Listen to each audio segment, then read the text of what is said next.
بۆچی ئەمریکا هەر حکومەتی گەندەڵ دروست دەکات؟ ئەمە ناونیشانی راپۆرتێکی گۆڤاری ئیکۆنۆمیستی ئەمریکیە کە تێیدا بە چەندین نمونە ئەوەی سەلماندووە ئەمریکا بڕواتە هەر وڵاتێک لە دوای خۆی دەسەڵاتێکی گەندەڵ بەجێدێڵێت کە بەرگەی یەک مانگ ناگرن.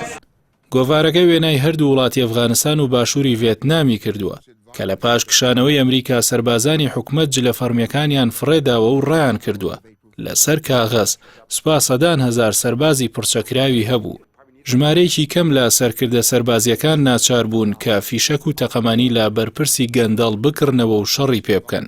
هەروەها هاوڵاتیان بە زۆری وەفایان بۆ عشیرەتەکەیان هەبوو نەک ئەو حکومەتە گەندەڵی کە ئامادە بوو بیان کاتە قوربانی. گەندەڵکاران شانۆیەکیان بۆ جوانکردنی وێنەی دەوڵەت نیشانی ئەمریکەکانی پاڵپشتیکەریاندا بوو. هەر کە ئەمریکا ڕۆیشت شانۆیەکەش کۆتایی هاتوو داڕوخا. گۆڤاری ئیکۆنۆمیست لە راپۆرتەکەی داماژەی بەوە کردووە حکومەتەکانی عێراق و ئەفغانستان و کۆسۆڤۆ و بۆسنە و هایتی لە نمونەی ئەو وڵاتانن کە ئەمریکا حکومەتی گەندەڵی بۆ دروست کردوون.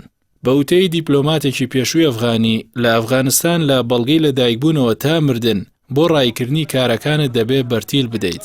با پێی زانیاریەکان لەم چەند هەفتەی ڕابردوودا کە تالیبان لە بەرەو پێشچووندا بوو بۆ دەرێنانی پاسپۆرت بەرتیل گەیشتووەتە هەزاران دۆلار. سارا چایس پسپۆڕێکی بواری گەندەڵیە. دوای کارکردن لە ئەفغانستان بۆی دەرکەوتۆ زۆر جار بەرپرسانی ناوچەکە پۆستە حکومەکانیان بە پارە کڕیوە و دواتر لە بەرامبەر ڕاپەڕاندنی کارەکانیاندا بە زۆر پارەیان لە خەڵکی وەرگرتووە تا ئەو پارەی کە بۆ بەدەزێنانی پۆستەکە خەرجیان کردووە دەستیان بکەوێتەوە. دیپلۆمات ئەفغانیەکە دەڵێت نرخی کڕینی پۆستی بەرپرسی پۆلیسی ناوچەیە گەیشت بووە 100,000 دۆلار. راپۆرتەکەی ئیکۆنۆمیستی ئەمریکی باسی لەوە کردووە لە جیاتی ئەوەی کە ئەمریکا بێت و ئەم تۆڕانی گەندەڵی و بەرتیل هەڵبوەشێنێتەوە کەچی بەهێزتری کردن.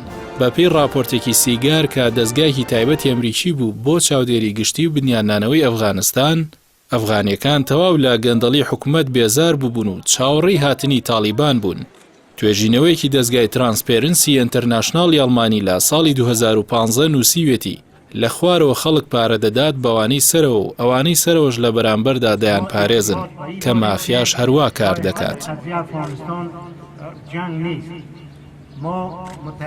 گۆڤاری ئیکۆنۆمیست نووسیوێتی ئەو کاتی کە هێرشی کۆتایی تالیبان دەستی پێکرد حکومەت ئەوەندە نوقمی گەندەڵی بوو زۆربەی پارێزگارەکان لەگەڵ تالیبان ڕێکەوتن و چوونە پاڵیانەوە.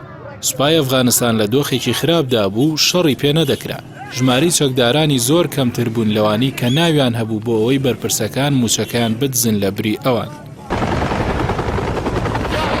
هەندێک لە فەرماندە ڤێتنامیەکان بازرگانی سەرسوڕهێنەر بوون. یەکێک لەوانە فێر بوو داوای موشکبارانکردنی ئامانجی بەتاڵی دەکرد بۆ ئەوەی قازانجی لە قاوەن و ئاسنی پاژماوەی بۆمبەکە بکات.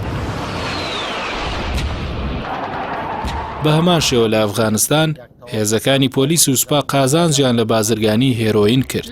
گۆڤارەکە پرسیوێتی کاتێک ڤێتنام بەهۆی گەندەڵیەوە کەوت و واشنتۆن ئەزموونی شکست خواردووی ڤێتنامی هەبوو بۆچی دوای دەیەک لەو شکستە کاتێک ئەفغانستانی داگیر کرد ئەمریکا ئامادە نەبوو وەکو کێشەیەکی گەورە مامەڵە لەگەڵ گەندەڵی بکات.